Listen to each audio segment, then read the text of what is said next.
Hi everyone, and welcome back to another episode of Revit Family Basics. Today we're going to kind of move beyond basics, I guess. We are going to create a family together with some nested families in it. Kind of go through some of the formulas that it takes to create something a little bit more parametric instead of needing multiple different families.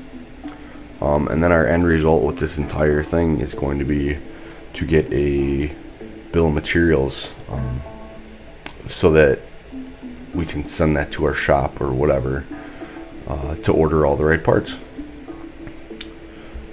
So far I kind of set up some basic reference planes, added a couple parameters in here, and then I created a 2x family. It's a generic model. I created that and then loaded it in here, so we actually have a nested family. You can see right here it's called 2x, and I have two different types, a 2x12 and then just a generic 2x that I use to kind of create the rest of my types from there on the fly. Alright, so I'm gonna go to floor plan. So I also have my width. I created two different reference planes here besides the two that come out of the box with Revit.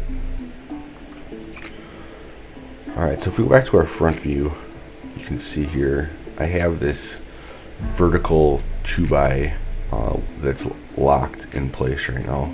If I try to move it, we're going to lock it that way. And if I try and move this, we want to lock it this way. I was moving it with my arrow on my keyboard. It's kind of what I do to test it. So if I move it once, you can see it throws up this error, and I'll just hit cancel and go back. You can see here that this depth of this 2x is not quite what we want it to be, and I wanted to show kind of two different ways we can do this. So this side is actually a line lock to the reference planes. This side I'm going to do something a little different. I wouldn't really suggest doing it two different ways, but that's what we're going to do here today. Just as an example, not to follow my lead. Alright, so we have this height parameter, and with this nested family we can actually tap into this parameter. So I have a length parameter because my 2x how long it is, so it's a little different than what we see here. But if you see over here, there's this associate family parameter. So I'm going to associate that with the height, and boom, as you can see, it is now matching this side. And if we go over here, we change our height to 8 feet. See, everything flexes with it, and you can see this grayed out parameter. It's mapped to our height now equals 8. Perfect.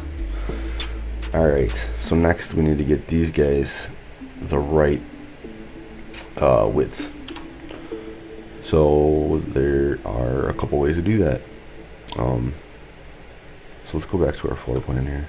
We can see our width is 5'6". If we look at this 2x, we can see that the height is 1.5 inches. So a 2x. So 2x, I don't know if you guys know this, but the actual dimensions 1.5 inches for the 2. So we're gonna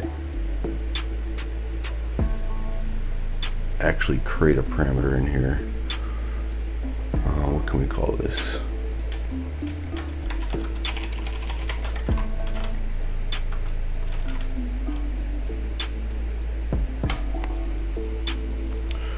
We call this like with top members.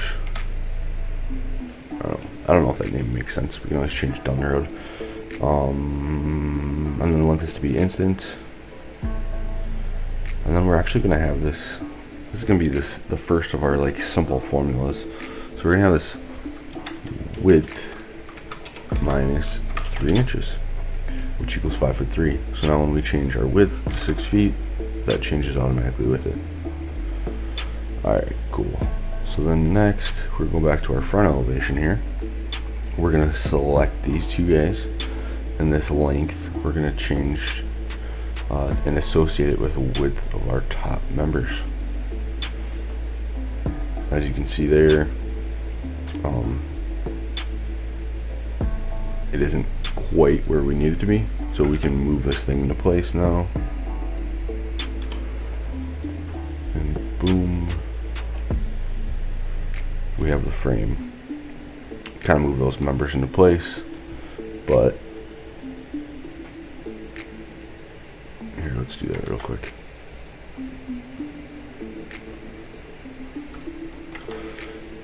For you guys paying attention out there, I'm using my keyboard shortcuts. It's way more efficient than trying to go up here and moving things over and over again. So MV, just in case you forgot.